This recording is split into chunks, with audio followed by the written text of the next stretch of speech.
ఈరోజు జాతీయ బీసీ సంక్షేమ సంఘం కాకినాడ జిల్లా జగ్గంపేట రావడం జరిగింది. ముఖ్యంగా కాకినాడ జిల్లా యొక్క నూతన కార్యవర్గాన్ని ఈరోజు జగ్గంపేటలో ఏర్పాటు చేయడం కోసం రాష్ట్ర అధ్యక్షుడు డాక్టర్ కాకా వెంకటరావు యాదవ్, నేను అలాగే రాష్ట్ర ఉపాధ్యక్షులు గోనుగుంట్ల వెల్మంతరావు గారు, మరొక రాష్ట్ర ఉపాధ్యక్షులు చెప్పుడి కృష్ణమోహన్ ముదిరాజు గారు, మరియు జాతీయ కార్యదర్శి కోన గురవయ్య గారు, అట్లాగే రాష్ట్ర కార్యదర్శి చింతల కృష్ణ గారు, అలాగే కాకినాడ జిల్లా అధ్యక్షులు బియ్యపు అప్పలస్వామి గారు, అలాగే రాష్ట్ర కార్యదర్శి చిట్టిబాబు గారు, అలాగే రాష్ట్ర మరొక కార్యదర్శి పంచకట్ల రామకృష్ణ గారు దీనికి పాల్గొనడం జరిగింది. ముఖ్యంగా ఈ యొక్క విలేకరుల సమావేశంలో మరి స్వాతంత్రం వచ్చి 77 సంవత్సరాలు అవుతున్నప్పటికీ కూడా మరి బీసీలు ఇప్పటికీ అణచివేతకు గురవుతూ ఉన్నారు, అవమానాలకు గురవుతున్నారు. మరి ఈ దేశంలో స్వాతంత్రం వచ్చి ఈ యొక్క ఫలాలు అన్ని వర్గాల ప్రజలకి అందాలనే ఉద్దేశంతో మనం స్వాతంత్రం తెచ్చుకున్నాం దేశానికి. కానీ కొన్ని వర్గాలకే ఈరోజు స్వాతంత్రం వచ్చింది, బీసీ వర్గాలకి ఇంకా స్వాతంత్రం వచ్చినట్లు కూడా మాకైతే అనిపించట్లేదు. అందుకనే మేము గత ఎన్నికల ముందు బీసీల రాజ్యాధికారం కోసం మరో స్వతంత్ర పోరాట పదయాత్ర అని చెప్పేసి ఈ రాష్ట్రంలో బీసీల కోసం 90 అసెంబ్లీ స్థానాలు కేటాయించాలని, అట్లాగే 13 పార్లమెంటు స్థానాలు కేటాయించాలని, అట్లాగే చట్టసభల్లో 50% రిజర్వేషన్లు ప్రకటించాలని, మహిళా బిల్లులో కూడా బీసీ మహిళలకు సరిపడా ఏర్పాటు చేయాలని, అలాగే సుప్రీంకోర్టు హైకోర్టు జడ్జీల నియామకాల్లో కూడా మరి రిజర్వేషన్లు ప్రకటించాలని చెప్పి, అలాగే ప్రైవేటు రంగంలో రిజర్వేషన్లు అమలు చేయాలని చెప్పేసి, మరి దాంతోపాటు కేంద్ర ప్రభుత్వం ప్రత్యేక మంత్రిత్వ శాఖను కూడా ఏర్పాటు చేయాలని, అలాగే దేశవ్యాప్తంగా మరి పెద్ద ఎత్తున ఆందోళన చేస్తున్నటువంటి జనగణనలో కులగణన ఏర్పాటు చేయాలని చెప్పేసి కేంద్ర ప్రభుత్వాన్ని మరి యొక్క డిమాండ్లతో మేము కేంద్ర ప్రభుత్వం మీద అనేక సంవత్సరాలుగా దాదాపు 4-5 దశాబ్దాలుగా ఢిల్లీ జంతర్ మంతర్ దగ్గర కూడా మేము ధర్నాలు రాస్తారోకలు చేశాం.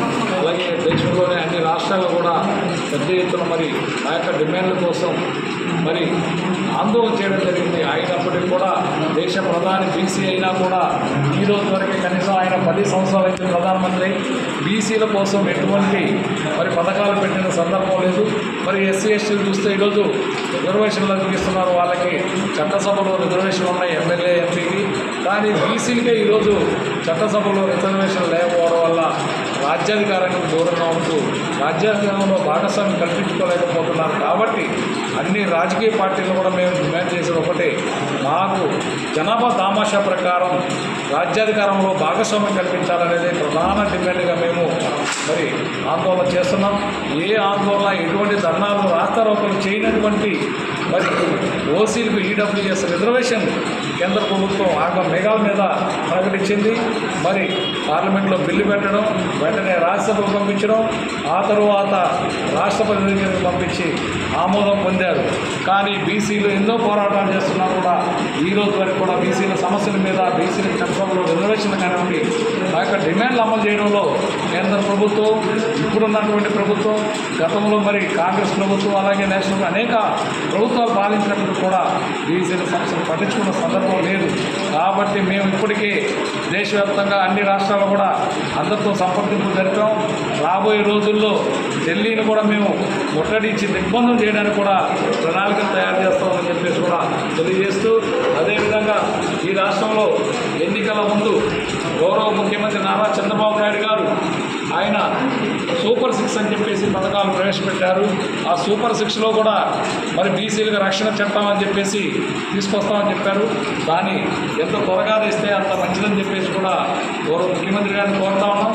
అలాగే మరి స్థానిక సంస్థల రిజర్వేషన్లో కూడా తెలంగాణలో 42% మొన్న ప్రకటించారు. గత స్థానిక సంస్థల ఎన్నికల్లో ఈ రాష్ట్రంలో కూడా 24% మరి స్థానిక సంస్థల రిజర్వేషన్ ప్రకటించారు.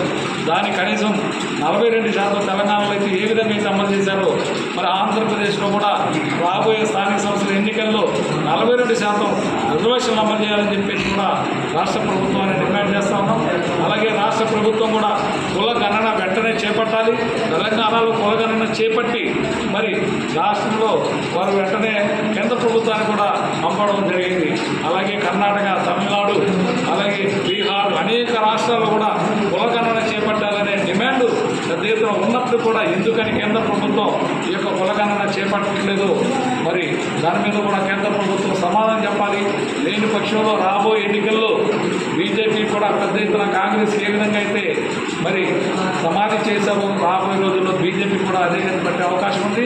వెంటనే ప్రధానమంత్రి నరేంద్ర మోడీ మరో అంబేద్కర్ లాగా ఆయన కూడా చిరస్థాయిగా నిలుచుకోవాలనుకుంటే ఖచ్చితంగా ఆయన చట్టసభల్లో రిజర్వేషన్లు ఆయన ప్రధానమంత్రిగా ఉన్న సమయంలోనే రిజర్వేషన్లు అమలు చేస్తే ఖచ్చితంగా ఆయన మరో అంబేద్కర్ లాగా ఆయన్ని దేశమంతా కూడా కొనియాడి వాడలా కూడా అంబేద్కర్ విగ్రహాలు ఏ విధంగా అయితే వెళ్తాయో నరేంద్ర మోడీ గారి విగ్రహాలు కూడా ఈ దేశంలో మరి గ్రామాలు కూడా వెలుస్తాయి, అంత ఆదరిస్తారని చెప్పేసి నరేంద్ర మోడీ గారిని కూడా మేము మరి జాతీయ బీసీ సంఘం తరఫున ఆయన కూడా మేము డిమాండ్